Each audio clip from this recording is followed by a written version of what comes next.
கர்த்தருடைய பரிசுத்த நாமம் மகிமைப்படுவதாக. வந்திருக்கிற எல்லாருக்கும் இயேசுவின் நாமத்தினால அன்பின் வாழ்த்துக்கள். இன்றைக்கு நாம் பார்க்க போகிற மிஷனரியின் பெயர் நெல்லை அப்போஸ்தலன் என்று அழைக்கப்படுகிற ரேனியஸ் ஐயர் என்பவரை குறித்து நாம் கேள்விப்பட போகிறோம். ஏற்கனவே நாம் இவரை குறித்து சில காரியங்கள் கற்று கொண்டிருக்கிறோம். இந்த இரவு ஜெபங்கள் எல்லாம் இவர் அதிகமா நம்ம மென்ஷன் படுத்துவோம். ஏன்னா நம்முடைய திருநெல்வேலி பட்டணத்துல திருச்சபைகளும் கல்வி நிறுவனங்களும் உருவாக்கப்படுகிறதற்கு முதல் முக்கியமான நபர் இந்த ரேனியஸ் ஐயர் தான். அதனால அவரை குறித்து நாம் அதிகமா கேள்விப்பட்டிருக்கிறோம். இன்னைக்கு நாம் அவருடைய வாழ்க்கை வரலாறு ஒரு குறிப்பிட்ட காரியத்தை பார்க்க போகிறோம். நெல்லை அப்போஸ்தலர் என்ற பெயர் பெற்றவர் தான் இந்த ரேனியஸ் ஐயர். இவருடைய முழு பெயர் சார்லஸ் தியோபிலஸ் எட்வர்ட் ரேனியஸ் என்பது இவருடைய முழு பெயர். 1790 ஆண்டு நவம்பர் மாதம் 5ஆம் தேதி ஜெர்மனி பகுதியில் இருக்கிற ஒரு ஏரியாவில் இவர் பிறந்தார். இவருடைய தந்தை பெயர் நிக்கோலஸ் ரேனியஸ் என்பவர். இவருடைய தாயார் பெயர் கேத்ரின் டார்தி என்கிறவர் இவருடைய தாயார். இவருடைய குடும்பத்தில் 2 சகோதரிகள் 2 சகோதரர்கள், இவர் சேர்த்து 5 பேர் ஆகிய 5 நபர்களை கொண்ட இந்த வீட்டுல ரேனியஸ் உடைய 6வது வயதில் அவருடைய தந்தை மரித்து போனார். அதற்கு பிறகு 14 வயது வரையிலும் தன்னுடைய தாயாரோடு இணைந்து சில சின்ன சின்ன வேலைகளை செய்து கொண்டு படிப்புல கவனம் செலுத்தி நல்ல படிக்கிற ஒரு மாணவனாக இவர் ஜெர்மனி தேசத்துல பிறந்து வளர்ந்து கொண்டிருந்தார்.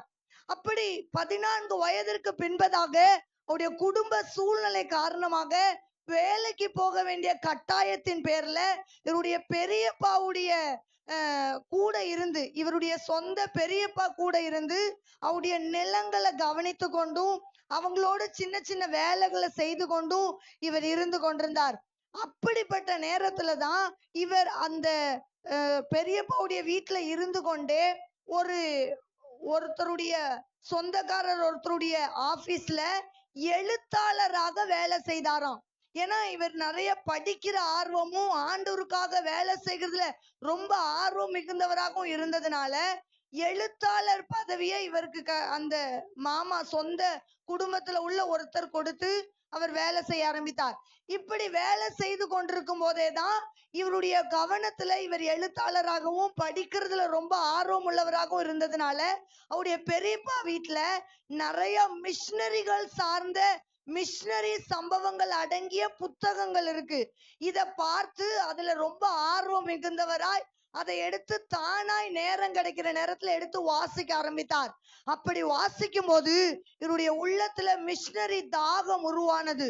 ஏதோ ஒரு தனிப்பட்ட ஒரு நபர் அவருடைய சொந்த குடும்பங்களை எல்லாம் விட்டுட்டு ஆண்டவரை அறிவிக்கணுங்கிற ஒரே தாகத்தினால அறியாத மொழி அறியாத பாஷை அறியாத இடத்துல போய் கலாச்சாரமே தெரியாத ஒரு இடத்துல போய் ஊழியம் செய்யறாங்களா?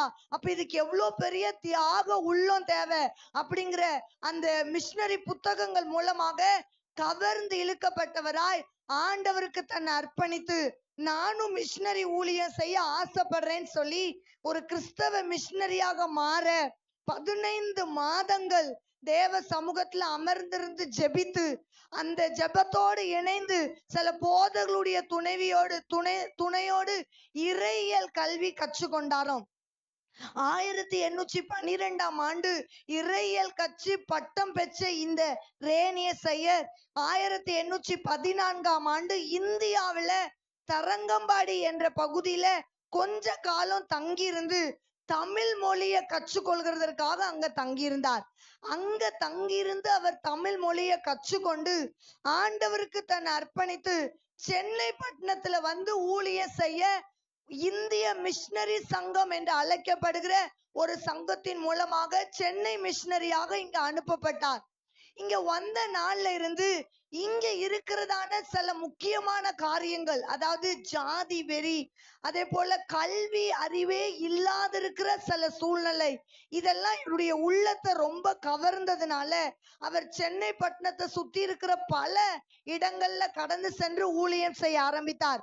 அப்படி இவர் ஊழியம் செய்து கொண்டிருந்த போதுதான் சென்னை பட்டணத்துல வசித்து வந்த டச்சு குடும்பத்துல இருக்கிற ஆனி என்கிற ஒரு சகோதரியை இவர் திருமணம் முடித்து கொண்டு 4 ஆண் பிள்ளைகளும் 5 பெண் பிள்ளைகளும் கொண்ட ஒரு பெரிய குடும்பமாய் இவர்கள் வளர்ந்து வந்து கொண்டிருந்த போதுதான் ஆண்டவர் இவருக்கு திருநெல்வேலி பட்டணத்தை, திருநெல்வேலி பகுதியை அவருக்கு தரிசனத்துல காண்பித்து இங்க இருக்கிற பெண்களுக்கு இழைக்கப்படுற அநியாயங்களை இவருக்கு ஆண்டவர் காண்பித்ததுனால இவர் பாரப்பட்டு திருநெல்வேலி பட்டணத்திற்கு கடந்து வந்தார்.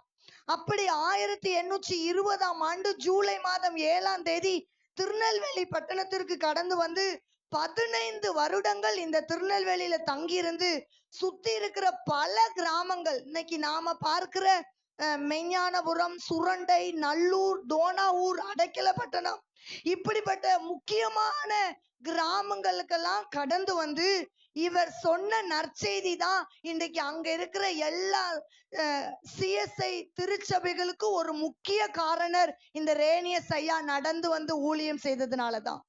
இப்படி திருநெல்வேலி பட்டணத்துல இவர் ஆரம்பித்த, நடந்து வந்து ஊழியம் செய்த இந்த ஊழியங்கள் ஒரு மிகப்பெரிய மாற்றத்தை கொண்டு வந்தது.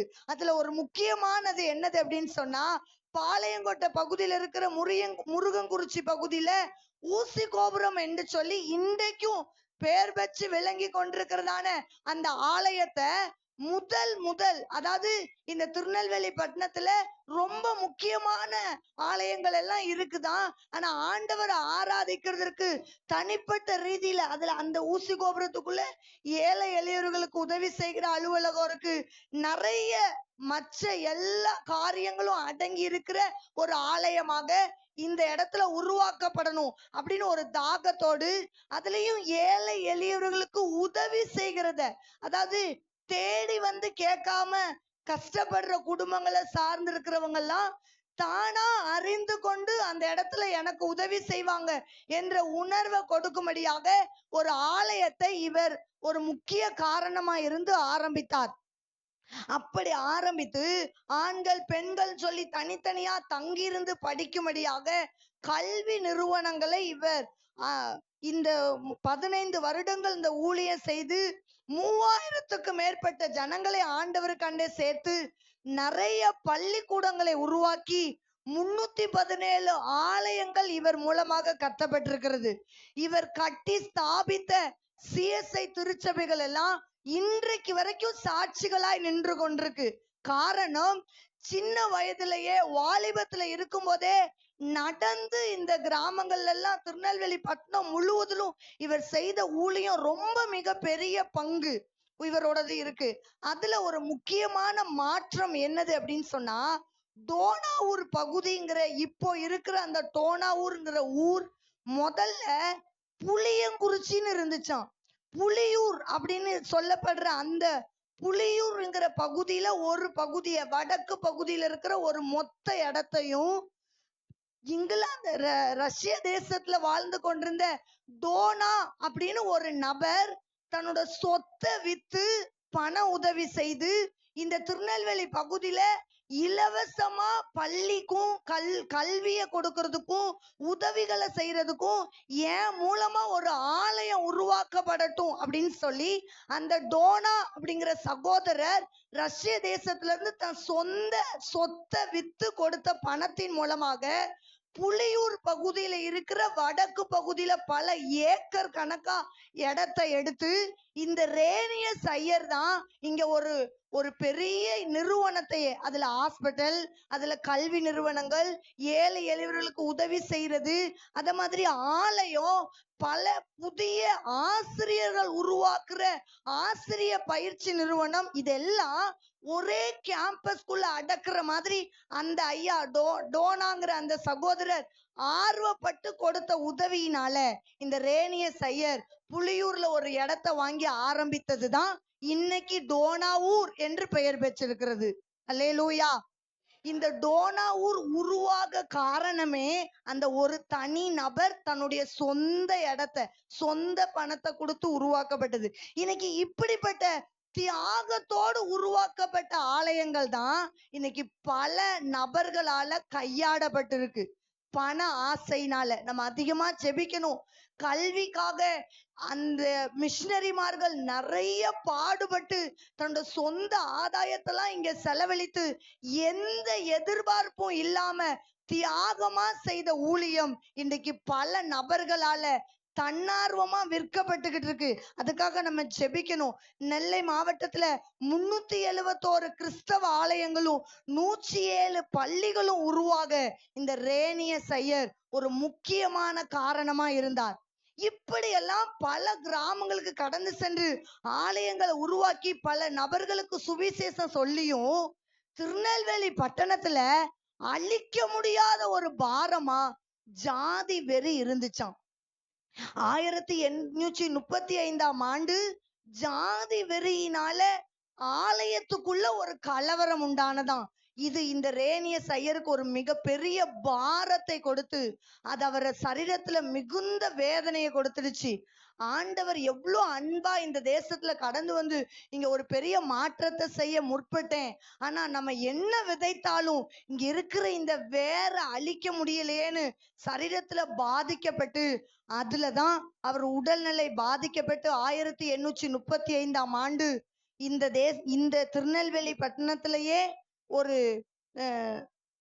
ஒரு ஊர்ல தான் அவர் மரித்து போனார். அவர் கல்லறை இன்றைக்கும் திருநெல்வேலி பட்டணத்துல இருந்து கொண்டிருக்கிறது. இந்த ரேனிய சையரை புனிதமா வணங்குறதுக்கு ஒரு கூட்டம் இருந்துட்டு இருக்கு. ஆனா அவர் எதிர்பார்த்த ஒரு ஆச்சரியம், ஒரு புனிதம், ஒரு எதிர்பார்ப்பு என்னதுன்னா ஜாதி வெறிய அழிக்கணுங்கிறது தான். அதனால அவர் எதிர்பார்த்ததுக்கு நாம முற்படுவோம். நம்ம ஒரு மாதிரியா செயல்படுவோம். அன்னைக்கு அவர் அந்த தேசத்துல இருந்து இங்க கடந்து வந்து தன்னார்வமா வேலை செய்து இப்படி பல ஆலயங்கள் உருவாக்கப்படலைன்னா இன்னைக்கு திருநெல்வேலியில ஆலயங்கிற அடையாளமே இல்லாம போயிருக்கும். அந்த நபர் தன்னோட சொந்த செலவினங்களை பார்க்காம, தன்னுடைய சொந்த ஆதாயத்தை எதிர்பார்க்காம பல விதத்துல இந்த மக்களுக்காக பாடுபட்டார். இந்த ஊர்லயே மரித்தார், இந்த ஊர்லயே அடக்கம் பண்ணப்பட்டார். இந்த திருநெல்வேலிக்காக அவர் நிறைய பாடுபட்டிருக்கிறார். இதற்கு காரணம் ஆண்டுடைய அன்பு. அந்த அன்பை பெற்றிருக்கிற நீங்களும் நானும் அவர் எதிர்பார்த்த மாதிரியாய் செயல்படுவோம். கர்த்தர் ஆசீர்வதிப்பார். அல்லேலூயா.